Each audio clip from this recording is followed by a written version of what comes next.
Tonight on CBC Vancouver News. This is probably the most difficult thing I've had to do in my career. Loss of Constable Shaylin Yang is immeasurable to her family, her friends, to all of her team members and colleagues. Tragedy in Burnaby, a female officer killed in the line of duty. They want to ensure that when they turn on their taps, they're going to have water. Running out of water, a state of emergency on the Sunshine Coast, and how everyone is coping. This is hemlock, and these trees are likely going to go make toilet paper. Inside one of the world's most endangered rainforests, right here in BC, and the fine line between logging and preservation. This is CBC Vancouver News.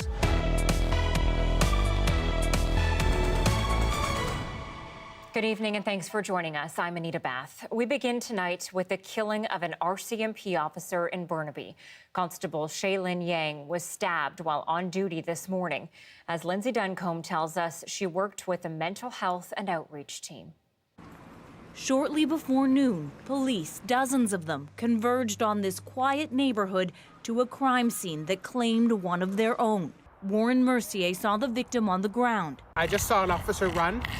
I couldn't see anything. I heard a noise, sounded like a taser.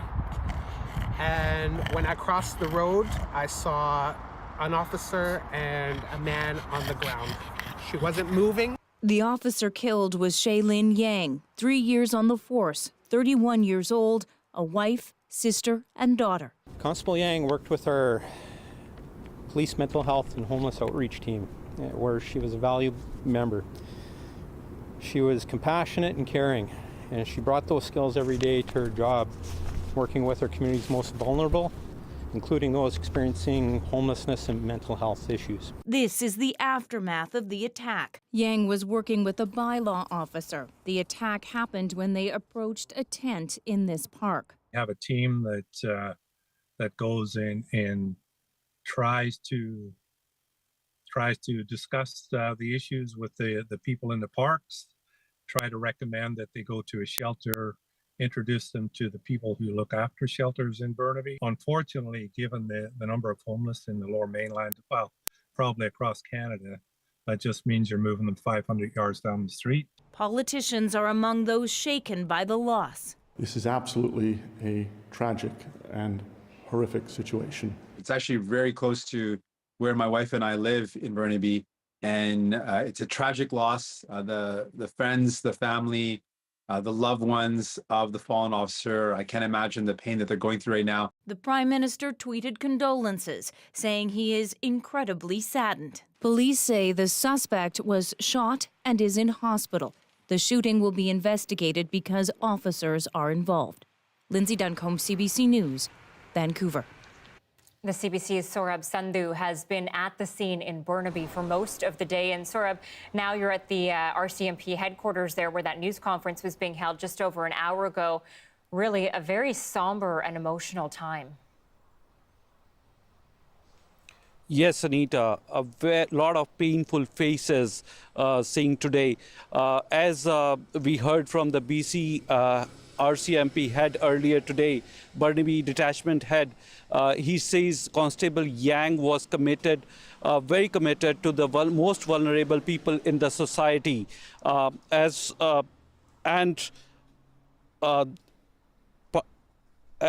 we heard from the police, it's been an incredible, difficult day for Mounties Park staff and, of course, Constable Yang's family. The head of the BC Burnaby RCMP detachment says Constable Yang was committed to the most vulnerable in the society. Fairly new into this career as a police officer, but by all accounts was very, very good at her job. Fellow employees loved working with her, so it's a big loss. This is a huge loss for them. It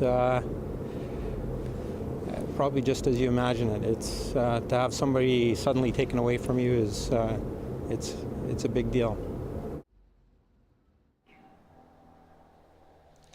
BC's Public Safety Minister is also sharing his condolences. Mike Farnworth was emotional as he spoke at the legislature earlier today. Every day we ask thousands of men and women in uniform in this province to go on, do their duty, keeping our communities safe, keeping the public safe, knowing full well that it's an extremely dangerous job. This is the worst news that anyone wants to hear. And right now, my heart goes out to the family and the friends and the officers in the police departments, Burnaby and across this province. We still know very little about what led to Constable Yang's death and how the suspect was heard.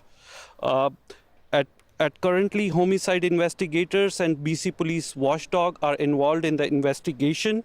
For now, a tough day for police, staff, and Constable Yang's family. Anita? The CBC's Saurabh Sandhu in Burnaby tonight. Thank you.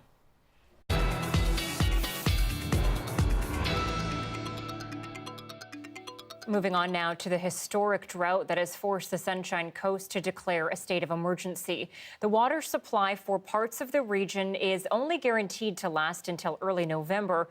And as John Hernandez reports, water bans have been issued to a number of businesses in hopes of keeping local taps from running dry. Clinton McDougall is preparing for the taps to turn off. We've had to really look at our water usage. This cidery on BC's Sunshine Coast is one of many businesses being ordered to limit water use under a local state of emergency. I'm not sure how long it's going to take, but we're going to have to hold on until the rain comes. Record drought across the region has meant little to no rainfall since July and a dwindling water supply. One thing you won't see here is green grass. That's because the use of water outdoors has been banned since August 31st, when the reservoir first showed signs of shrinking, and conditions have only gotten worse since. The community's main water system only has enough water to last until early November. If we run out of water, what I mean is that we are not able to guarantee that everybody on the coast is able to open their taps and get running water out of it. We will make sure that there's enough water for the hospital. Something's got to be done. I mean, we're down to, I've never seen it before, we're down to buying bottled water to drink at home. I mean, it's pretty desperate, I think. Rain is in the forecast later this week, but a long-term solution is needed. It's why we need to work hard to protect our watersheds to ensure that everyone has the water they need to drink, as well as for industrial and agricultural purposes. Community leaders say they're working on solutions, including drilling community wells, but they need help from the province. I think conserving water, as we as communities currently doing, is very important. But at the same time, the SRD, we're working already for several years to develop more water supply sources. For now, it's all hands on deck to weather this storm until the rain finally falls. John Hernandez, CBC News, Sechelt. Meteorologist Johanna Wagstaffe joins us now with the forecast. And Joe, I know you've been talking about some good news really still in the forecast, right? Yes, luckily, Anita, it continues to hold for that Friday rainfall. We're starting to hone in on some of the rainfall totals, shifting back and forth between 10 and 20 millimeters. I'll time it out for you in a minute, but I just want to show you the big picture right now, because it is quite the high pressure system we are under. In the past couple of days, that ridge has really become amplified, rising all the way up into the north and right across through the prairies. You're actually looking at a snapshot of the temperatures in the upper atmosphere, and that is the jet stream, the narrow band of fast-moving air that often divides our air masses. If this heat dome, and yes, this is a heat dome in essence, was in place in July, we would be hitting 40 degrees across the south coast today. Instead, we have our shorter nights. We have several hours less daylight, and we are hitting the low to mid 20s. On the other side, conversely, snow and deep freeze in for places like Florida over the next couple of days. We still have that air quality advisory in effect, and it continues actually to be expanded northward. I'm seeing it out and through Prince George now and up and through parts of the Peace. That smoke really just hanging on in through the valleys. The low pressure system is coming, but we have a couple more days, Anita, today, tomorrow, and part of Thursday before we see that relief. But I'll break down those rainfall totals coming up a little bit later on. Okay, we'll talk to you soon. Thanks, Joe. You're welcome.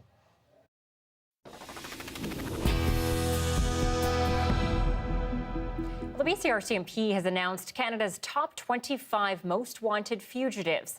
Number 1 on the list is Rabi Al-Khalil, who escaped from the North Fraser pretrial centre 3 months ago. With today's updated top 25 list, the BOLO program is offering a reward of $250,000 for any information leading to the arrest of Al-Khalil. If you know where Rabi Al-Khalil is, we don't need your name. We don't need your location. We just need to find him.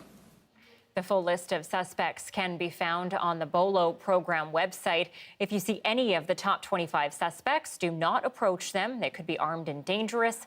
Call 911 or Crime Stoppers. Well, the family of a man who died after being shot several times with a beanbag gun by Vancouver police say they are suing the department and the city. Chris Amioette died in August after he went into medical distress in the downtown east side. His cousin said witnesses told her that he had been bear sprayed and was acting erratic when police arrived at the scene.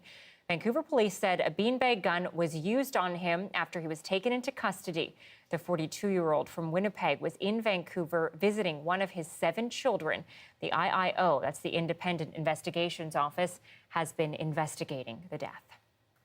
Well, Vancouver's mayor-elect says he is ready to get to work. Our Justin McElroy sat down with him. Well, they actually stood early this morning and had a little chat about what he's done and what's to come. Ken, congratulations. Thank you very much. What has the last 72 hours been like? It's been a whirlwind. We had our celebration victory party, got about 3 hours worth of sleep, and then we actually had our first transition meeting. So we just went right into it on Sunday afternoon. Diane Watts is actually co-chairing our transition team with former Deputy City Manager James Ridge, former Councillor Tung Chan, our council team, our campaign team, and Kareem Alam. And so it's been absolutely crazy. And then obviously a lot of media. I think I had 7 interviews yesterday. I have 9 today. Plus we're meeting with the city manager. So a lot of things going on. You made news during your speech of talking passionately about what it meant to be the first Chinese British Columbia to be mayor of Vancouver. I'm wondering what you've heard from older Chinese British Columbians over the last couple days who may not have thought this day would ever have come. I'm actually going to get a little emotional here. Like it's been incredibly overwhelming. Like people have been coming up to me in tears, because my family story actually resonated with a lot of people because they saw, that was their family story too. And a lot of people didn't think this day would come. Were you surprised by that a little? I know we talked about this 4 years ago and it wasn't quite as much of a thing that you talked about. No.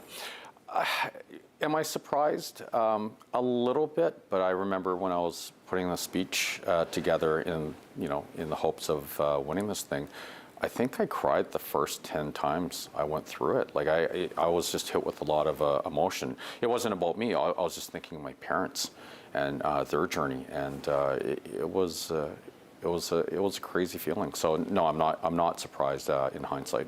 So let's talk about what the first few weeks of Ken Sim as mayor of Vancouver looks like. What sort of important first steps from a symbolic perspective do you want citizens to know about how you're going to be mayor of this city? Yeah, well, we're going to be incredibly inclusive and we're going to be listening to the residents.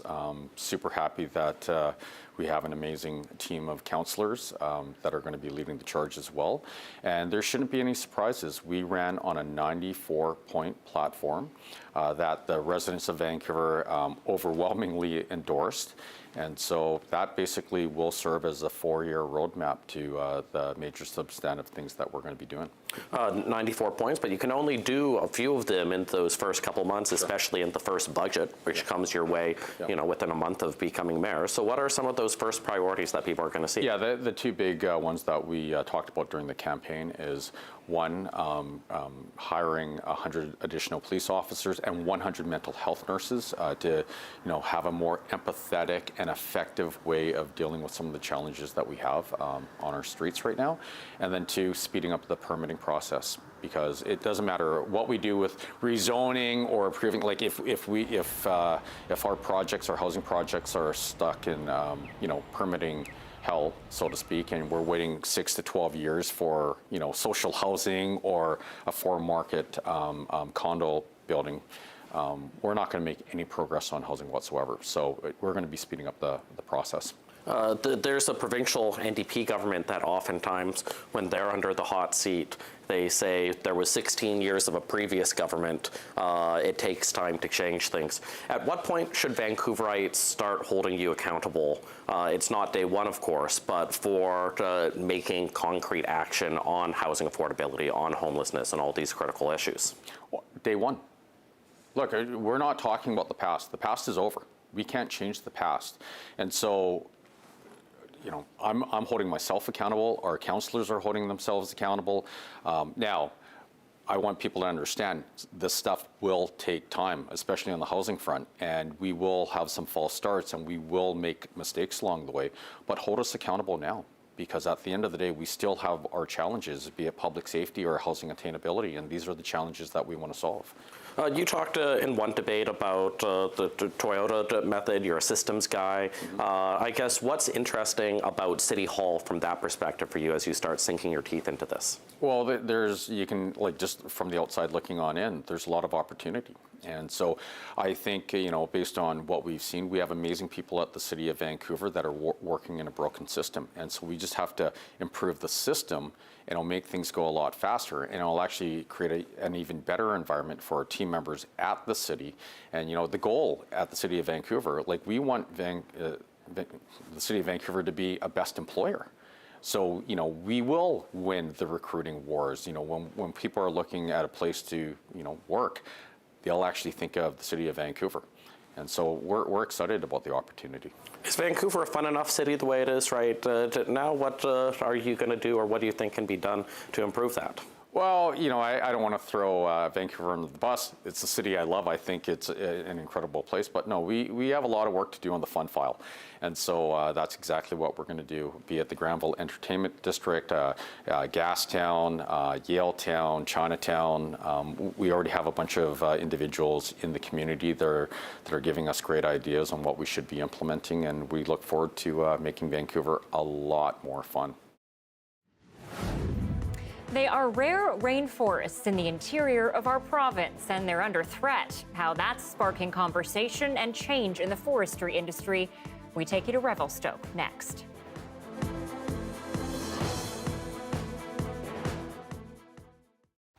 Thanks for watching our commercial-free live stream. Okay, they are two sisters with two very different careers. One is a poet and the other is a politician. But their bond and shared values have turned them into two of the most powerful Mi'kmaq leaders on PEI. You know what? It happens a lot. It does. Like we show up a lot. Like when Murray Sinclair was here. Yes. Like, you were there at the thing. I was like, oh, Julie's here. And me, I go, that's my sister. Yeah. Like I often say, I'm the politician, she's the poet, right? And it's really exactly what it is, right? But we need poets in the world. We need the beauty of this woman in the world, and to be surrounded by that when she's out there. He looked at his beautiful creation. But once you get on that stage, it's like you look out and you don't even see people. You just see the story in front of you. And it's my job to get that story to go into everybody's heads. So I think of words that accentuate what I'm trying to say, so that what I'm thinking is what they're going to be seeing. So that's my happy place. Similarities, I think, when it comes down to it, is like we're both leaders in our own right, and like she's leading the cultural piece that's so vital to the work that I want to do and see happen. She is the leader of our community, well-respected leader of our community. She has to make decisions that impact all of our First Nations in Lennox Island and the ones who live off reserve. Please read the Truth and Reconciliation Commission's final report. Like, I want to share, because that's the Mi'kmaq way. We're sharing people. You know, if we will fight, though, like we were strong warriors back in the day, why else would we have treaties? You know, so we fought for our people, and I have to continue that fight. And I see that as my role, is to continue to fight for the rights of my people and for their well-being. That's what's being Mi'kmaq means to me, is our community, is our being able to be together and share what we have that's sort of unique and individual than a lot of Canadians might have. And it makes you feel a sense of home. That's what it is, a connection. No matter how far away you are. We are always connected. We're always connected. We don't know how long we have here in this life, but we're here for a brief period, and I hope that we've made some kind of a, you know, a star in the sky went flashing by, and I it was love me that. and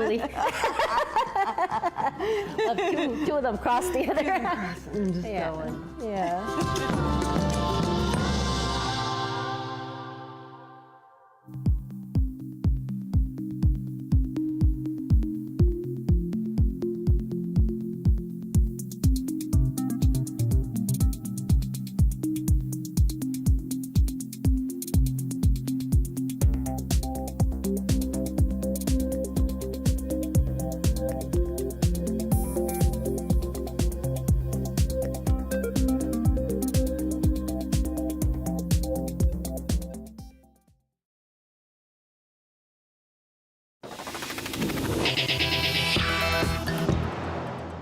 Well, rain is finally on the horizon for Metro Vancouver, but it's clear that 90 days without rain has had a significant impact on our trees. We got together with Vancouver's urban forestry manager this afternoon to find out what's happening below the surface of the soil and what measures the city is taking to combat the effects of climate change. Here's Don Morrison. Water is one of the most important elements trees are required to survive and thrive. And a significant drought like this has really made it a challenge for newer species to really become established within urbanized areas and within our forest systems. So there definitely has been mortality due to some of the persistent drought.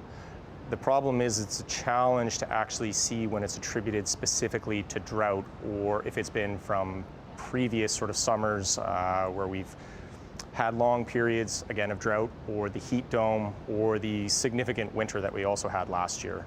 And unfortunately, trees take a long time to really show their signs, so we won't really know the full extent of any kind of mortality until probably at least a year. Unfortunately, because of the prolonged amount of drought, a lot of that surface soils, a lot of that water will just run off into some of the sewer and catch basins, and it's going to take a lot of time for moisture to percolate down into the soils where it's really going to interact with the sort of fine sort of roots that are required for some of those trees. Any rain right now will help. Trees within a downtown core like this they deal with significantly more stresses, and some of the more classic and traditional species that we used to plant just can't survive and can't thrive within the urbanized areas, especially with the changing sort of climate conditions that we see nowadays. Larger trees, like some of the ones that we see to the side of us here, they're able to retain water through a really more dense and fine root system. Trees that have just been planted within the last 3 years, they really require watering preferably every week, but as soon as you get beyond 2-3 weeks, you would lose full populations of them. And we plant thousands of trees every single year in the city of Vancouver, and without that additional watering, we would lose quite a few. Along the actual boulevards and streets, we have, I think it's just over 150 to 155,000 that we know of. And that doesn't even include the ones that we don't necessarily know of or aren't included. And then that also doesn't include our entire park and or forest systems. It's a challenge. It's a challenge to just sort of see some of the struggles and some of the real consequences of drought. But being a part of in the city when the heat dome hit last year, I also see the importance and the reason why we need to support these trees so much more, because they are such an unseen asset within the city. And right here in BC, sticking with trees and forestry, we actually have a rare old-growth forest that is also home to endangered mountain caribou.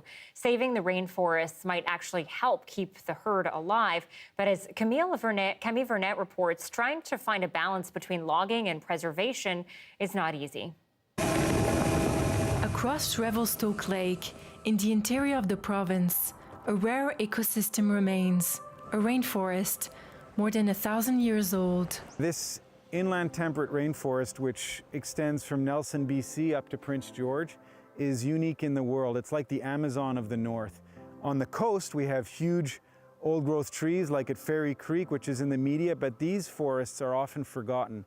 It's one of the only places in the world where there's heavy rainfall. There's more than 200 centimeters a year of precipitation here, and that's what allows these trees to grow quickly and remain big for centuries, because there's very little disturbance, very little fire. The unique forest also serves as habitat for the mountain caribou. They rely on old-growth forests for protection from predators and for their own food supply. Robert Seruya is the director of the Caribou Monitoring Unit. Today, he's working on mapping herds' movement in the area, trying to get a sense of where the caribous are and where they're going. These stands are protected because of cooperative land use planning between government, industry, and other stakeholders. 50,000 hectares have been protected in this area, all because the caribou use this land and travel through it. Without that protection, these trees would be at risk. Just a few miles away, centuries-old trees lie on the ground. They're on unprotected land. And so this is hemlock, and these trees are likely going to go make toilet paper. This conservationist saw firsthand the decline of the caribou in the region. I grew up at the foot of the South Purcell Mountains, and those caribou are gone now. And you know, the caribou that I once knew and the places that I roamed when they were around, they're just not the same anymore. We've seen that, as habitat destruction moves into these valleys, we've watched from south to north as caribou populations have declined. Right now we're sitting in the Kootenay and Columbia region, and we've had 5 caribou herds go extinct, locally extinct, since 2014. These fallen trees lie within a logging deferral zone, a temporary measure while the province works on a new approach to forestry. But stopping the harvest isn't that easy. There's no actual legal implementation of the deferral or legal mechanism of the deferral. It relies on companies having goodwill to not log in those areas. The company operating on this site says it has reduced, but not stopped, its old-growth logging. The government is basically saying, you don't have to defer this area until we tell you. So they haven't told us that yet. But we are voluntarily trying to avoid as much of it as possible. And a deferral would have a big impact on this operator. So that's like 18 years of harvesting for us that's been deferred. But he knows the future of logging looks very different. Taking trees from areas like this, planted 45 years ago, that's what logging will look like in the years to come. We're making a new plan, but it takes a little bit of time. That transition to second growth harvesting is happening too slowly for environmental groups. They can evolve and they can move forward as we make transitions, and we can also build a more sustainable forest industry for workers. Today, Robert Seruya isn't hearing the presence of caribou, but he believes working together can help protect the herds that continue to dwindle in the region. So the old growth deferrals were done largely for old growth itself, not for caribou habitat quality or values.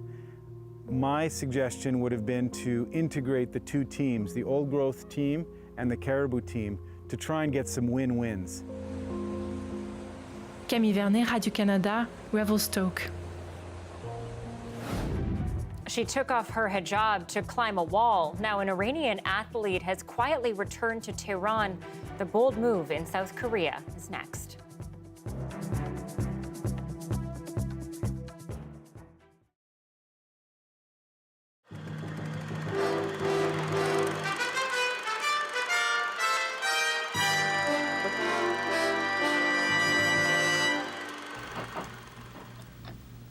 Oh, what a day. It may be a beautiful day, but it won't be a gentle one for Dr. Eric Paetko. He's typical of Canada's rural general surgeons, in his mid-50s, thinking of retiring in the next 5 years, and the only general surgeon in town. His town is Sechelt, a community of about 20,000 people on British Columbia's Sunshine Coast. Dr. Paetko has to be a medical jack-of-all-trades. In the next 24 hours, he'll perform a hernia operation, set 2 fractures, conduct lower back surgery, and operate on a foot. And this won't even be a busy day. But while general surgeons like Dr. Paetko help maintain the quality of life for Canadians in small and medium-sized towns, the way of life for general surgeons is on the critical list. Fewer and fewer new doctors want the job. They're heading into other specialties, leaving no one to take the place of general surgeons, heading into retirement. Okay, there's the ilioinguinal nerve. Maybe they don't want to go in the country. Maybe they feel it won't be rewarding enough financially. There just seem to be reasons that I am not sure of myself. And yet I like it so much, I feel anybody would like it. I don't feel that I'd be happy in a small community. Dr. Andy Lawoma has just finished his training as a general surgeon, but he's decided to go one step further, specializing in thoracic or chest surgery. He says he's tailoring his training to meet what he sees as the demands of the big city market. He's not alone. 2/3 of all med students who train to become general surgeons in Canada decide the job isn't for them. I don't feel compelled to fit into a mold that society has planned for me. So it's not your problem? It's not my personal problem, no. Good night, Joan. It's been another long day for Dr. Eric Paetko. Sechelt's sole general surgeon is already starting to feel the effects of the surgeon shortage. It's nearly impossible to get away for a hard-earned vacation because there's no one to take his place. That, combined with the long hours, takes its toll. Dr. Paetko is hoping to retire in 5 years, just when the crisis is expected to peak. What is your greatest fear down the road? Probably that I can't leave, that I can't quit because there's nobody to come here and work. That would be awful. And even though it's down the road, the thought crosses my mind, what if nobody comes? For the Journal, I'm Eric Rankin.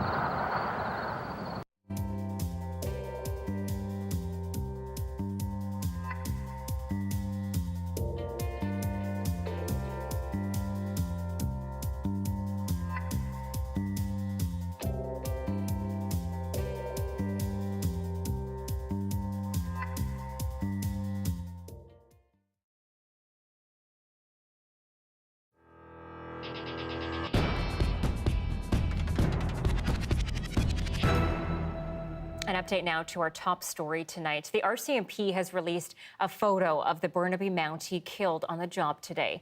The force says 31-year-old Shaylin Yang had been an officer for about 3 years. She was assigned to the RCMP's mental health and homeless outreach team.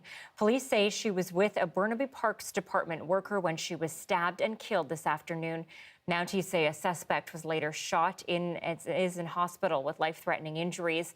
Both homicide investigators and BC's police watchdog are looking into what happened.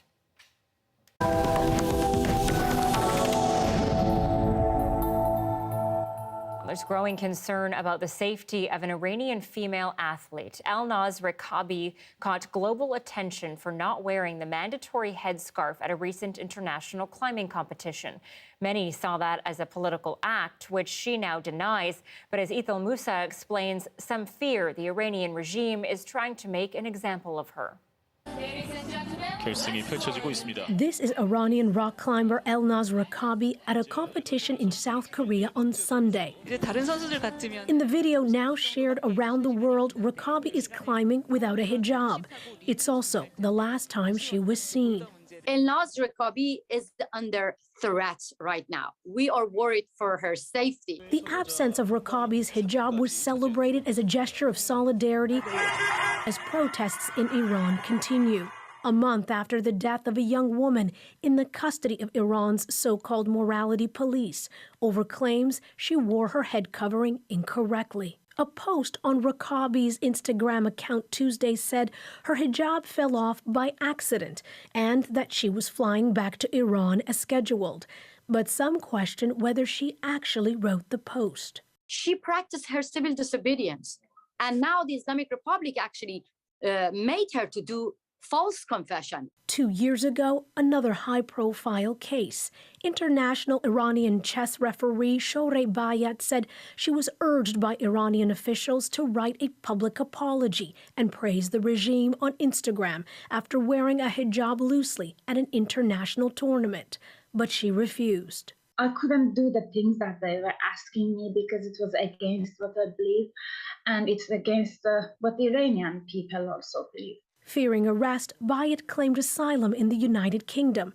Some fear Rakabi will be detained when she arrives in Iran, or worse. Taking hostage, killing, torturing is in the DNA of the Islamic Republic. The International Federation of Sport Climbing says it's been in touch with the Iranian Climbing Federation and Elnaz Rakabi. The organization says the safety of athletes is paramount, and it will continue to monitor the situation as it develops on her arrival to Iran. Idil Musa, CBC News, Toronto. And as Qatar prepares to host the Men's World Cup of Soccer, questions persist about human rights in the conservative Muslim country. As Thomas Dagla explains, that's prompted a warning from Global Affairs Canada. With gleaming new stadiums and almost 3 million tickets said to be sold, Qatar will soon welcome the world. The biggest stage in men's soccer coming to a conservative Muslim nation for the first time, with a catch. All we ask, like any country, is that people respect the cultural norms of Qatar. The Canadian government is formally warning soccer fans traveling to the World Cup. Qatari law criminalizes sexual acts and relationships between persons of the same sex or unmarried people, adding the country provides no legal guarantee of freedom of the press or freedom of expression. Football is for everyone. At a recent human rights event in Frankfurt, German soccer fan Dario Minden confronted the Qatari ambassador. I love men. I do, please don't be shocked, have sex with other men. This is normal. So please get used to it or stay out of football. Afterwards, Minden told us he'll be skipping the tournament even on TV. Usually he wouldn't miss any of Germany's matches. I think it's important that we, as football fans, don't accept this as normal. Journalists face severe restrictions on what they're allowed to record. Resource-rich Qatar already heavily criticized for its treatment of the migrant workers who built the massive World Cup infrastructure. We're strictly there for the soccer to support our national team. Vijay Settler received his Qatar entry permit, expecting more than 600 other members of the Canadian fan club the Voyageurs will travel to. It's an agonizing decision for some who've waited 36 years to see their country reach the tournament. There are some Voyageurs who took an immediate stand that they would not attend this World Cup. Organizers insist everyone is welcome and Qatar will prove tolerant. Still, for some, this worldwide party is nothing to celebrate. Thomas Dagg, CBC News, Toronto. A journey into space for a man best known for his portrayal as a galactic explorer. He reflects on that journey next.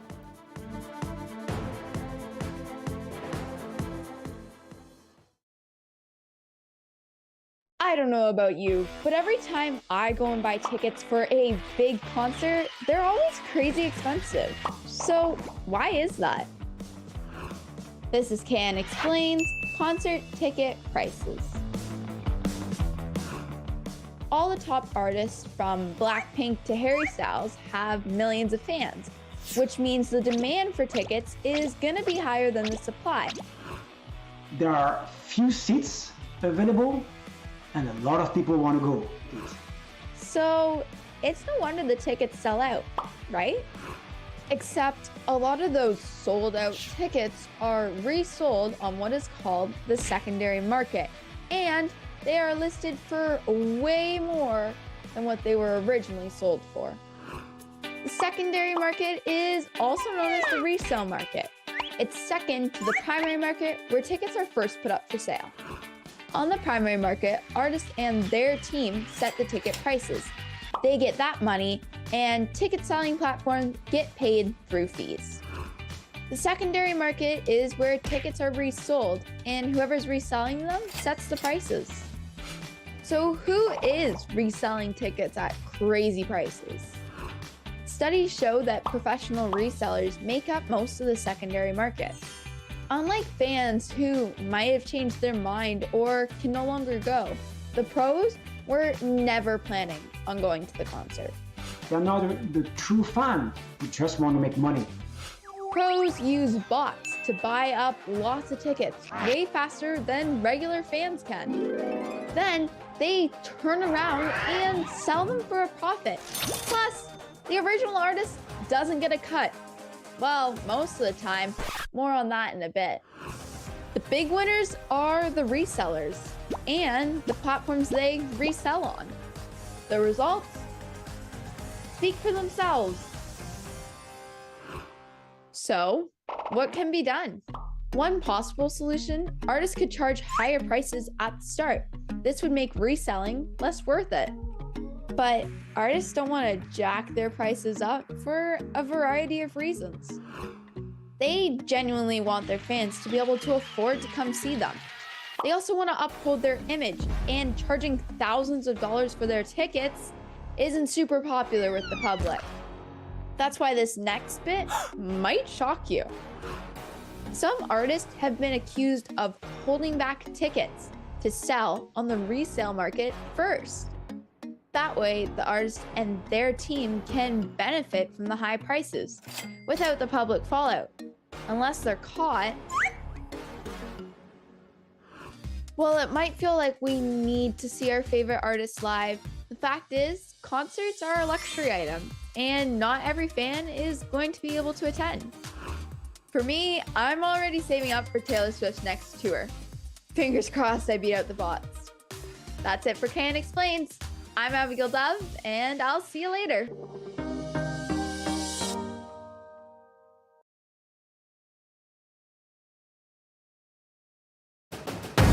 We're sharing really important information with the public, and I feel like this is exactly what our job is, especially as the public broadcaster, especially in morning radio. That's incredibly important.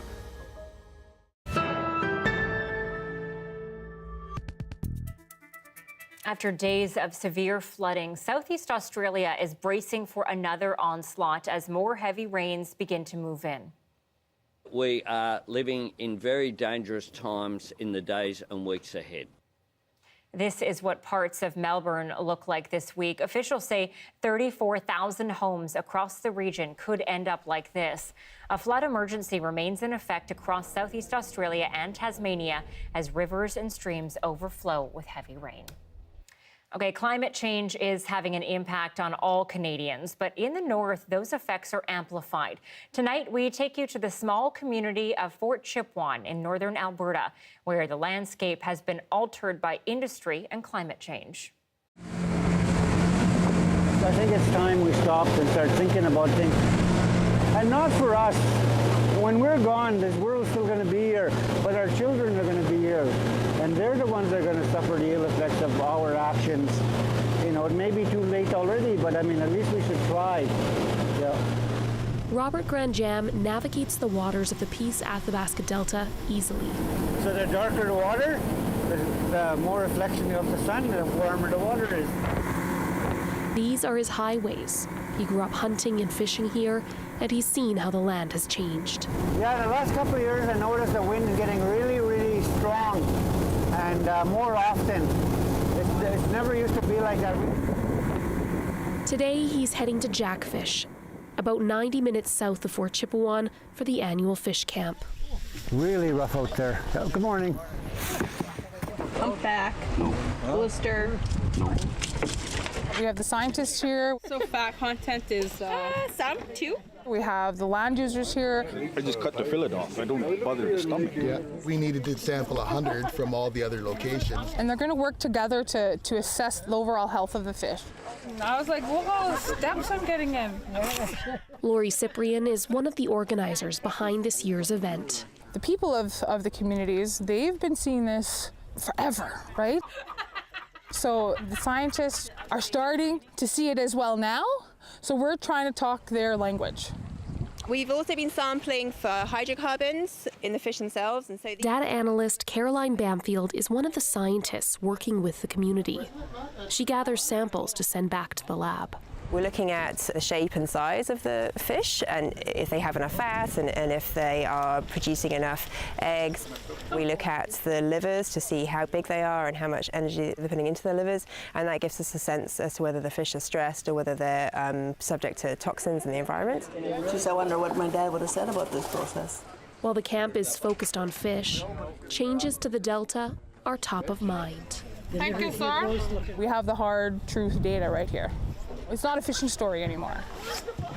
Climate change is just one small part of the bigger picture as well, right? So we have industry upstream, we have Bennett dams. Climate change just adds to all of those effects that we've been seeing for years. The water levels are dropping significantly earlier than they're supposed to be dropping. People can't access, their traditional areas like they used to. Complicating matters, the seasonal flooding that recharges these waterways is becoming less reliable. They say a delta changes. We know that. But not at the rate that it's happening. Pickerel, no beer better. Alice Rigney was born in Fort Chipewyan and spent much of her childhood at the Jackfish camp. When you start thinking about all the other lakes in the delta, where my dad used to go hunt, and yeah, you can't get to them. One lake here we call Egg Lake. A couple years ago, I went there with my brothers, and in runners, I was able to walk pretty well across the lake, where it used to be 8 feet of water. Doesn't take long to cook. Look at how easy to make it. How's it, Kayla? She's really good, thank you. My question is, I'm not concerned about me 50 years from now. I'm not going to be here. But I have a 9-year-old grandson. What is it going to look like for him? I got to go get more fish. Keeping it? Yeah. Maybe Alice or something. Buddy will want it. Morgan Voyager checks the camp's fishing nets. There's 2 set east of here. He worries what will be left for his children. I did it for practice all my life. And my son here too has been doing it all his life. He's the one that actually went and set all these nets. This one here is the northern pike, the drought. He works with the community tracking change in the water. He's seen levels drop and temperatures rise. It has a drastic effect on the dissolved oxygen in the water. So with no oxygen, the fish can't breathe, so they either die off or they move on, right? When there's no more water, we'll have to adapt, which will be sad. I don't think I'll ever see that in my lifetime. Never know. How do you adapt as someone who is so close to the land every day and make a living off of the land? I think with the changing environment, we as human beings, we have to start adapting. Well, we should have started long ago, but we didn't want to. We could manipulate the land to change it so that it's better for us, such as if the river gets low, well, then you put a dam in. Well, we have to stop doing that. We see the impacts of our activities of manipulating the land now.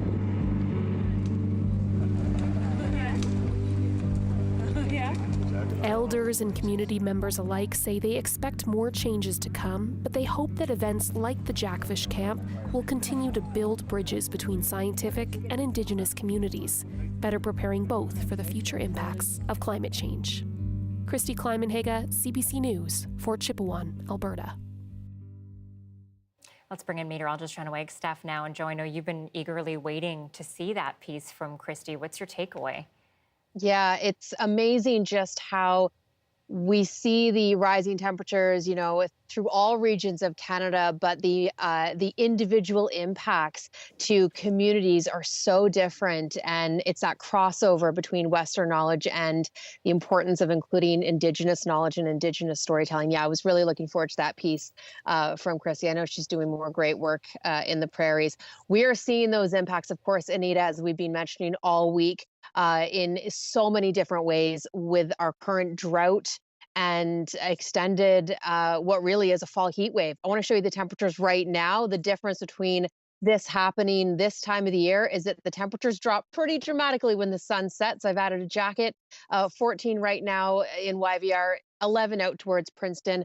We're seeing those temperatures quickly get down to the low single digits tonight in places like Prince George and Kelowna. The next system is quickly approaching and it is holding strong. Now, the latest model runs, I have to say, there's a few showers for places like Port Hardy and Prince George to Thursday, but it's Friday. Here's that snapshot that we really will look for that big soaking, gusty winds and clear out of the smoke. Saturday, we get a bit of a break and then another system to move in for Sunday. Just want to leave you there on Sunday. Look at all of that, the purple showing up on our coastal mountains, getting our first big alpine snowfall, a big in quotation marks. We'll see if we end up with maybe 10 to 30 centimeters by the time we get through the back end of the weekend. As far as rainfall totals, though, here in Metro Vancouver and for the Sunshine Coast, generally 10 to 20 millimeters with this first round. You can just see some yellow bullseyes there on the island. That's the 40 to 60 millimeter range. This is a good amount for the South Coast. Now, I'm a little concerned up towards central and northern coastal sections for some flooding, where they're looking at more like 60 plus millimeters. But if we can deal with the rain in 10 to 20 millimeter intervals, that may help us without the flooding. But of course, watching for that closely as we head into a continued stormy pattern through early next week. Look at those temperature drops, actually below our seasonal of 13 for this time of the year. By the time we hit next week, Anita, this time next week, we may actually be asking when the rain will end. That's how dramatic the shift will be.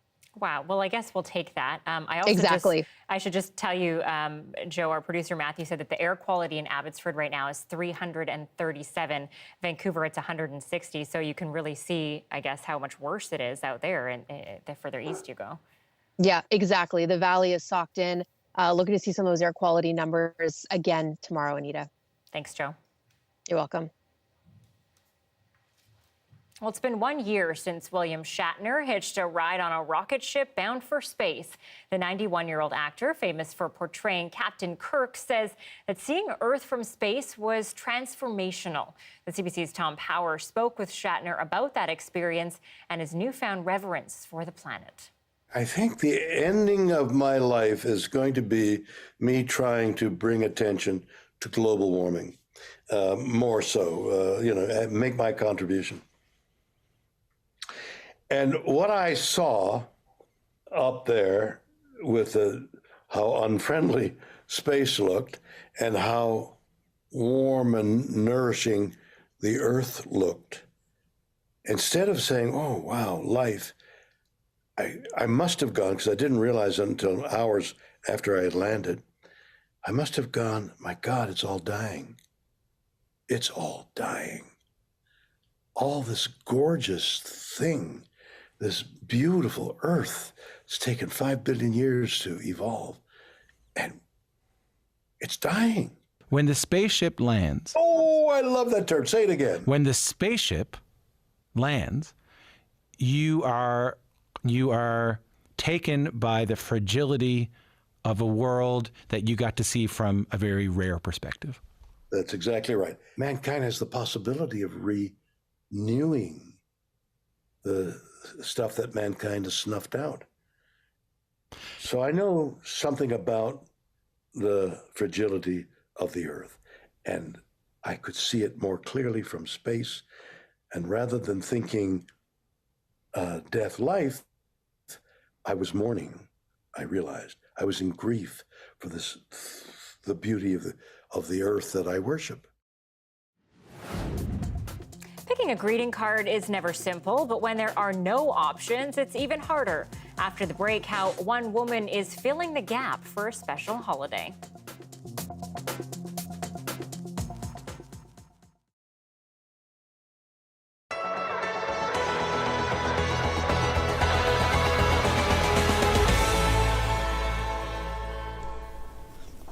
Try to be a good wife and a good mother. Try to take care of my family. I work hard to have a rewarding career, and I've done everything I can to deal with postpartum depression. It's overwhelmingly difficult. This play came about because 14 people came to tell us their story about their mental health challenges. When they told us their stories, we were moved beyond measure because they're stories of courage, they're stories of resilience, they're stories of hope, of carrying on against all odds. I hope the audience will be as moved by what they see and what they hear and the stories that they're told. They're telling the participants' stories through scenes that we've created. I'm going for the joy. That's where I'm heading. The title of the play is Riding the Waves. It came from a very wise 21-year-old young man from St. George. He told us when we asked him about his struggle and his coping, and he said, "Gotta ride the waves, man." Because he said there's going to be ups and there's going to be downs, and you have to keep going. It's crystal clear to me now that I've been battling my mental health since I was 16 years old. I'm playing Patrick, is his name. He's an archaeologist by profession, and he has bipolar disorder. He discovers this early on in his life, although he doesn't quite realize it. And the play sort of charts his realization of it and dealing with it. It's not my true story, but it is somebody else's true story. And I'm just portraying his reality. I hope they take away the truth of everybody's story, something in each of the stories to which they can relate. What gives my life purpose? We asked every single one of our participants who contributed their stories, what message did they want to leave in the play to others? And first and foremost, they wanted people to know, you're not alone. You're not alone.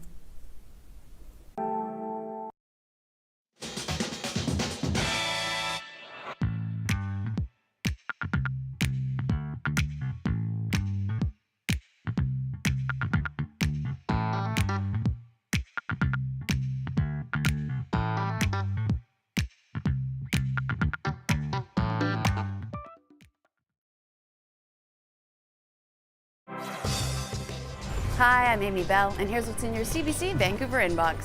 Support Cystic Fibrosis Canada with Gloria Makarenko at the 22nd Annual 65 Roses Gala on November 19th. Get tickets to the glamorous event at 65rosesgala.com. And the Chutzpah Festival returns on November 3rd to 24th with an exciting lineup of performances including dance, music, theater, and more. Visit chutzpahfestival.com for tickets and more info. Well, picking the perfect holiday card, well, picking any card really can be a struggle, at least for me. We end tonight's show with one woman who had such a hard time finding a Diwali greeting card, she took matters into her own hands. Started off as a family project. The kids got involved. Everyone was home for those 2 years, so it was really for our family.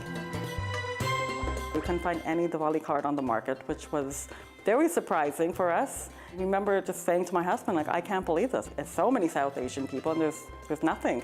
And that's where the idea kind of came that, okay, if there's Christmas cards everywhere, then maybe we should have Diwali cards. We started designing and creating, and then about 6 months later, we had started Mubarak cards. Feathers is a very South Asian type of design. Even our birthday cards, you'll see paisleys at the back. The response, when we started, the response is what blew me away. On Instagram, most small businesses have followings of about 1,000 people. We grew to 10,000 very quickly. So this is our romantic collection. Kuch Kuch Hota is a very famous movie. So when I see you Kuch Kuch Hota, it means when I see you, I feel right. I feel something. John is basically a loving word thing to my life. It's one that has been like a huge success. So we started making Diwali gift packages. People are loving having everything put together for them and ready to go. What's really special about our South Asian culture is we actually do have a title for everything. Your mom's younger sister, your mom's older sister, your dad's younger brother is different from your dad's older brother. To actually be able to give someone a card that has the name that you call them was, I think, the most special thing that people really grabbed onto.